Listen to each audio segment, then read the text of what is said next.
Oh well, Barrister Mbeseha, Glencore and her sisters and all of the troubles. Cameroonian seems to be at Well, the forefront of this. What would you say? you see, Great raises a number of issues. Was it corruption? Of course, it was corruption. That is not in dispute. It was corruption. So, what was Glencore trying? They were trying to get gas at reduced price.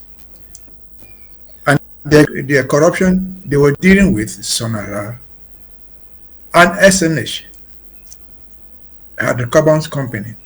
What are these companies? Sonara brings oil from Limbe, from the whatever in the process there, all through the SNH. And where does it go to? The money goes to the presidency.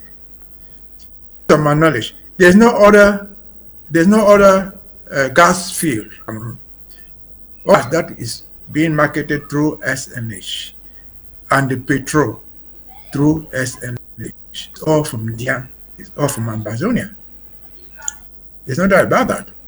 And the last I heard officially from Muna's own voice, he said he verified and he was told that all the documents sending Glencore have been moved from Sonara to the presidency. And so the question we ask is, they have justice will be done. Justice will be done for who? To Cameroon or to Ambazonia? The question we would ask Mr. Muna again is, these are unchallengeable facts. All the oil being processed in Sonora is from Dian since 1975. What has Dian gotten out of this proceeds? Are they entitled to some proceeds, at least in terms of development in that area? They are entitled to. But Dian, and most particularly Bakassi, from where the oil is being tapped, is the least developed part of Cameroon in general. They can't even go there themselves. They go there with flying boats. And so they ask the question, justice for who? Justice for people in that great Cameroon to sell the oil at a higher price, make the money and steal it and go through the presidency. In fact, some years back, the late manager of Sonora said that the accounts from Sonora were privy only the presidency and himself. Nobody knew, and nobody knows how much came into that thing. So what happens to the money? They steal the money. They steal it from who? They're stealing it from Cameroon, they call it, but they're stealing it from Dian. They're stealing it from Ambazonia. The milliards that they steal, either money was left in the treasury in Boya, who have railways, who have airports. Find the money. Why is one of us, Akeremona, fighting for justice on it? I'm not raising a voice to say that they are carrying this oil from Dian, had nothing. Their so-called Southwest has had nothing. Victoria itself has had nothing. When with the refinery standing there, I saw the place sinking into the ocean a few days ago. And so it is manifest injustice. It is manifest corruption from Glencore and limited to Cameroon from Ambazonia, got this theft of our resources.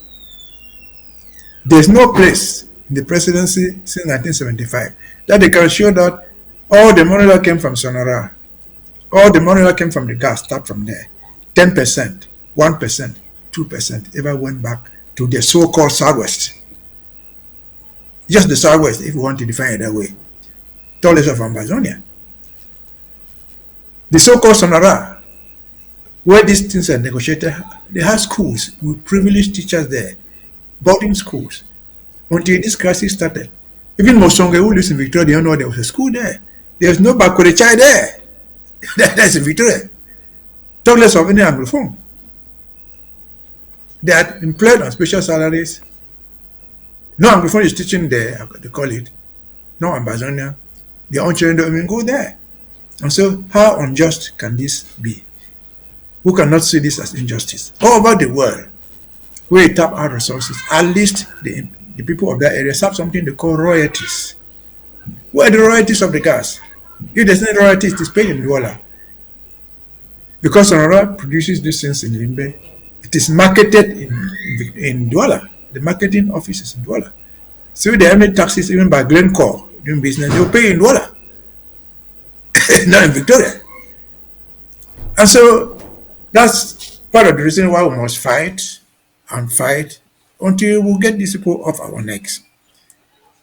That's one reason why we have to educate and educate people until the Mbelamokis and the Mojas see that they have a bigger mole in their legs than the people they call strangers.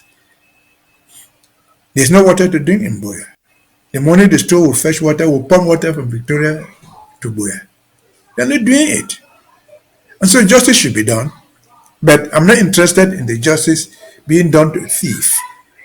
The money should be paid. Whatever thing Glencore was supposed to pay, they should pay. But in the reverse, the money should come back to the people to whom it belongs.